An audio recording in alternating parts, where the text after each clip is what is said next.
வணக்கம். ஸோ நான் doctor Babu Irumalai, senior interventional cardiologist, இருதய நோய் நிபுணர், MGM health care, Aminjikarai, Nelson Manickam ரோட்டில் பணிபுரிகிறேன்.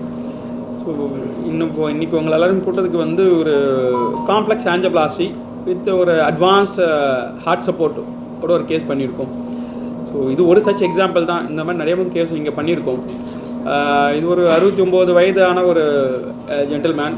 ஸோ அவருக்கு ஹார்ட் அட்டாக் வந்திருந்தது. பட் ஒரு 2 நாள் கழித்து தான் வந்தாங்க. ஸோ உடனே அவங்க ஹாஸ்பிட்டலுக்கு வரல. டிலேடு ப்ரெசன்டேஷன் அப்படின்னு சொல்லுவோம், ஆர் லேட் ப்ரெசன்டேஷன். ஸோ அவங்களுக்கு கொஞ்சம் பெயின் இருந்தது. யூஸ்வலாக ஹார்ட் பெயின் இருந்தனால அவங்க வேறு ஏதோ நினச்சாங்க, கேஸ்ட்ரிக் அந்த மாதிரிலாம் இருந்துட்டு சில ஹாஸ்பிட்டல்லாம் போயிட்டு அப்புறம் அது கிளியராக தெரியல, அட்மிஷன் சொன்னாங்க. அப்புறம் அவங்க கொஞ்சம் வலி அதிகமானதுக்கப்புறம் ஒரு 2 நாள் கழித்து தான் எங்ககிட்ட வந்தாங்க. ஸோ வந்தோடனே எமர்ஜென்சியில் பார்த்தோம். இசிஜி பார்க்கலே அவருக்கு ஹார்ட் அட்டாக்னு தெரிஞ்சிருச்சு. ஸோ ஹார்ட் அட்டாக்கை உடனே எக்கோ பண்ணி பார்த்ததில் எக்கோ ஹார்ட் ஸ்கேன். ஸோ அதில் ஹார்ட் ஃபங்க்ஷனும் கம்மியாக இருந்தது. ஸோ அவருக்கு பிபியும் கம்மியாக இருந்தது. So heart attack with cardiogenic ஷாக்குன்னு சொல்லுவோம். அதாவது ஷாக்னாலே பிபி கம்மியாக இருக்குது. அது ஹார்ட் கம்மியாக, பம்பிங் ஃபங்க்ஷன் கம்மியாக இருக்கிறதுனால ஹார்ட் ஃபங்க்ஷன் அந்த பிபி கம்மியாக இருந்ததுன்னா கார்டியோஜெனிக் ஷாக்குன்னு சொல்லுவோம். ஸோ அவர் வந்த நேரத்தில் heart attack plus heart function கம்மி, பிபியும் கம்மி. ஸோ பிபி இன்க்ரீஸ் பண்ணுறதுக்கு கொஞ்சம் மருந்துகள் யூஸ்வலாக கொடுப்போம்.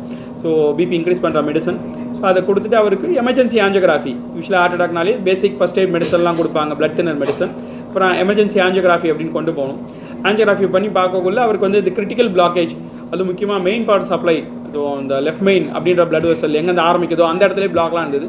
ஸோ ஆஞ்சியோகிராஃபி பண்ணக்குள்ளேயே அவர் கொலாப்ஸ் ஆகிட்டாங்கன்னா ஹார்ட் ஃபங்க்ஷனு ஆல்மோஸ்ட் ஸ்டாப் ஆகிடுச்சு, கார்டியாக் அரெஸ்ட் அப்படின்னு சொல்லுவோம். ஏன்னா ஆல்மோஸ்ட் கிரிட்டிக்கல் பிளாக்கு. அப்புறம் உடனே அவங்க என்ன பண்ணோம், அவங்க chest compression, so cardio pulmonary resuscitation, CPR அப்படின்னு சொல்லுவோம். அதாவது செஸ்ட்டில் வச்சு கம்ப்ரெஸ் பண்ணும்.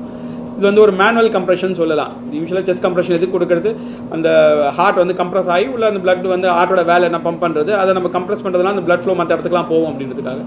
உடனே அவருக்கு யூஸ்வலாக காலங்காலமாக பண்ணுறது அந்த மெக்கானிக்கல் சர்க்குலேட்டரி சப்போர்ட்ன்றதுல ஐஏபிபி, இந்த பலூன் பம்ப், ஷார்ட்டாக சொல்லணும் பலூன் பம்ப் காட்டுங்க. ஸோ அதில் 3 வகையான அந்த மெக்கானிக்கல் சர்க்குலேட்டரி சப்போர்ட் இருக்குது. அவருக்கு ஒரு வகையான சப்போர்ட் பண்ணி அவர் வந்துட்டாங்க, நல்லா இம்ப்ரூவ் ஆகிட்டாங்க.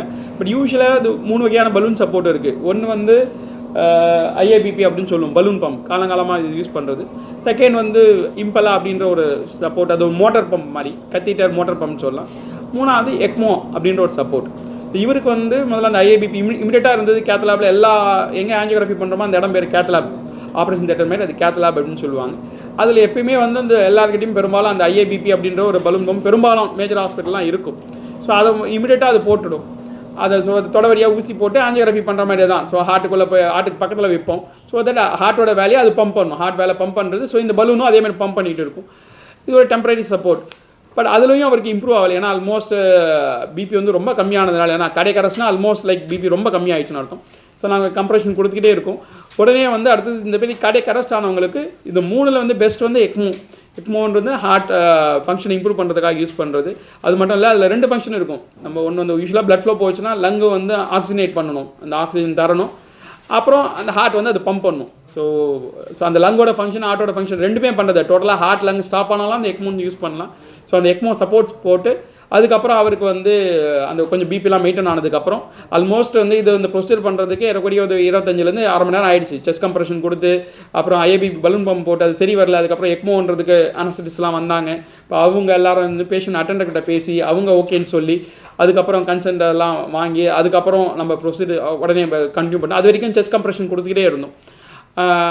அப்புறம் இந்த எக்மோ சப்போர்ட் போட்டுட்டு காம்ப்ளெக்ஸ் ஆஞ்சியோபிளாஸ்டி, ஒன்ஸ் இந்த பிபிலாம் இம்ப்ரூவ் ஆனதுக்கப்புறம் காம்ப்ளெக்ஸ் ஆஞ்சியோபிளாஸ்டின்னா அந்த பிளாக்லாம் ஓப்பன் பண்ணோம்.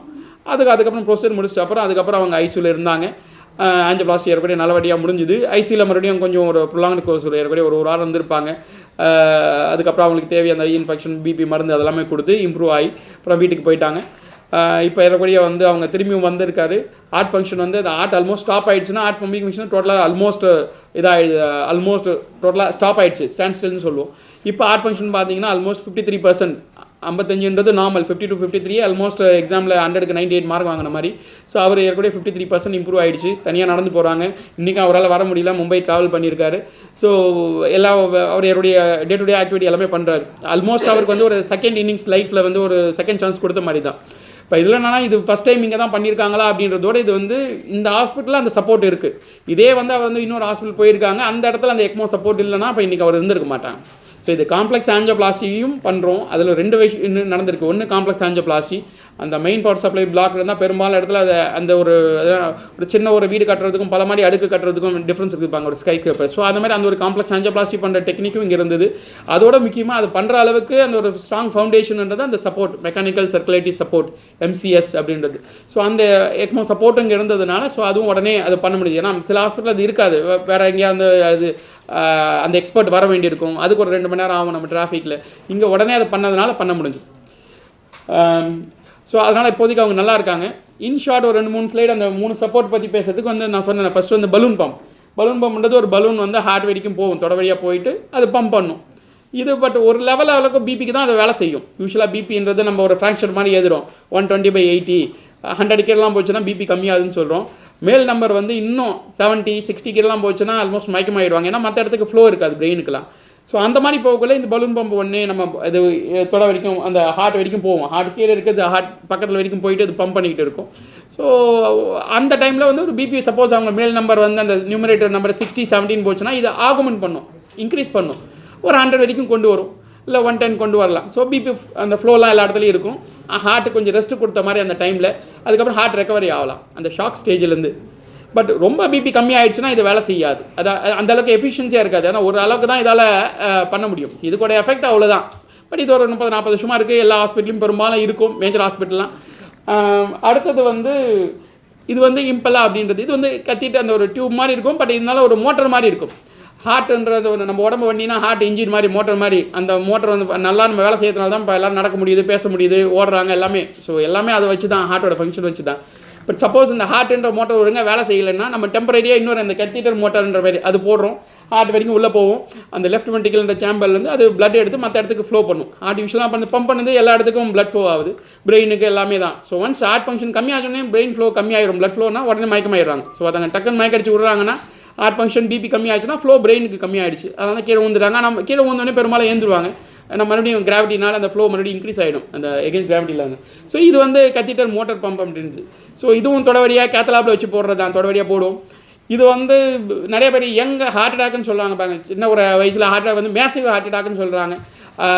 ரத்த ஓக்கிற ஆரம்பத்திலே பிளாக் ஆகிடுச்சு, அதெல்லாம் ஹார்ட் ஃபங்க்ஷன் டோட்டலாக கம்மியாகிடும். அந்த பிளாக் எந்த இடத்துல வருதுன்ற பொறுத்து இருக்குது. அதான் இந்த பில்டிங்கில் ஒரு ரூமில் மட்டும் தண்ணி வரலையா, இல்லை ஒரு ஃப்ளோரில் வரலையா, இல்லை என்டையர் பில்டிங்கில் வரலையா அப்படின்ற மாதிரி. ஸோ எந்த அளவுக்கு area extent of damage, so ரத்தக்குறை ஆரம்ப பகுதியிலே வந்துருச்சுன்னா டோட்டல் ஹார்ட் ஃபங்க்ஷன் கம்மியாக போயிடலாம். அந்த மாதிரி சிலவங்க வருவாங்க, அவங்களுக்கும் இது வந்து இந்த கத்தீட்டர் மோட்டர் பம்ப், அதான் இம்பலான்னு அது பேர், அதுவும் யூஸ் பண்ணலாம். அது வந்து இது கிழிச்சல், வெட்டு, தையல் அதெல்லாம் எதுவும் கிடையாது. தொடவடி அப்படி ஊசி போட்டு யூஸ்வலாக நம்ம ஆஞ்சியோகிராஃபிலாம் பண்ணுற மாதிரி தான். ஸோ அதை போய் அங்கே ஹார்ட்டில் வச்சுட்டு ஒன்ஸ் அந்த ஃபங்க்ஷன் இம்ப்ரூவ் பண்ணுற வரைக்கும் ஹார்ட் அப்படியே ரெஸ்ட் ஆகிடும். ரெஸ்ட்னா ஹார்ட்டுக்கு ரெஸ்ட் கொடுத்த மாதிரி. இது அந்த வேலையை பார்த்துட்டு இருக்கும். ஹார்ட் ரெக்கவரி ஆகிற வரைக்கும் ஒரு நம்ம ஆஞ்சியோபிளாஸ்டி பண்ணணும். இல்லை சிலவங்க பிபின்னு வந்திருப்பாங்க, கார்டியோஜெனிக் ஷாக்னா ஹார்ட் பிபி கம்மியாகுது, ஹார்ட் ஃபங்க்ஷன் கம்மியாக இருக்கிறதுனால அது பேர் தான் கார்டியோஜெனிக் ஷாக். ஸோ அது அந்த இம்ப்ரூவ் ஆகிற வரைக்கும் நம்ம அன்றைக்கி ஈவினிங் வரைக்குமோ இல்லை அடுத்த நாள் ஒரு 2 நாளைக்கு கூட யூஸ் பண்ணலாம். ஸோ அதுக்குள்ளே ஹார்ட் ரெக்கவர் ஆகிடும். அப்புறம் மாத்திரை மருந்துகளை நம்ம பார்க்கலாம். அப்புறம் இது ரிமூவ் பண்ணிடலாம். மூணாவதுன்றது வந்து எக்மோன்றது. இது வந்து பெரும்பாலும் எப்போ யூஸ் பண்ணுறோம், ஹார்ட் டோட்டலாக ஸ்டாப் ஆகிடுச்சுன்னா, கார்டியாக் அரெஸ்ட், ஹார்ட் அரெஸ்ட் இல்லை ரெஸ்பிரேட்டரி அரெஸ்ட், லங்குனும் சுத்தமாக வேலை செய்யலை, லங் இன்ஃபெக்ஷன் ஏதோனால லங் வேலை செய்யலை, இல்லை ஹார்ட் சுத்தமாக வேலை செய்யலை. ஏன்னா இதுக்கு 2 ஃபங்க்ஷனுமே இருக்குது. ஹார்ட் லங்கோட வேலை வந்து ஆக்சிஜன் பண்ணுறது. ஸோ ஆக்சிஜன் இது கொடுக்கும், அந்த ஒரு ஆக்சிஜனேட்டர்னு தனியாக இருக்கும், அந்த பிளட்டை வெளியில் எடுத்து ஆக்சிஜன் எக்ஸ்ட்ரா பொருத்தி மறுபடியும் ஒரு பம்ப் இருக்கும், ஹார்ட்டோட ஃபங்க்ஷன் பம்ப் பண்ணிவிட்டு மறுபடியும் உள்ள ஹார்ட்டுக்குள்ளே அதை பாடிக்குள்ளே விட்டுடும். ஸோ ஹார்ட் லங் 2 வேலையும் பண்ணும். டோட்டலாக ஹார்ட்டே ஸ்டாப் ஆகிடுச்சு இல்லை லங்கே ஸ்டாப் ஆகிடுச்சுனாலும் இது பண்ணலாம். பட் உடனடியாக பண்ண வேண்டியிருக்கும். அது ஹாஸ்பிட்டலில் அந்த செட்டப் இருந்ததுன்னா. ஸோ இங்கே வந்து இது இப்போ சப்போஸ் இதே பேஷண்ட் வந்து ஒரு அமெரிக்காவில் இருந்தாங்கன்னா இதே ட்ரீட்மெண்ட் தான் கிடச்சிருக்கும். ஸோ அந்த வகையில் எல்லா additional whatever the latest support, state of heart கேர்னு சொல்லுவாங்க அந்த மாதிரி. ஸோ அந்த சப்போர்ட்லாம் இங்கே இருக்குது. அதனால் வச்சுட்டு இந்த பேஷண்ட்டுக்கு அதுதான் ப்ரொசீஜர் பண்ணியிருக்கோம். ஸோ 3ல் அவருக்கு வந்து டோட்டல் ஹார்ட் ஸ்டாப் ஆனதுனால இந்த ஃபஸ்ட்டு பலூன் பம்புன்னு போட்டோம். பட் அது சரி வராதனால உடனே வந்து நம்ம அந்த எக்மோன்ற சப்போர்ட்டுக்கு போயிட்டோம். அப்புறம் அந்த ஆஞ்சியோபிளாஸ்டி பண்ணதுனால அவர் இம்ப்ரூவ் ஆகிட்டார். ஸோ இதுதான்.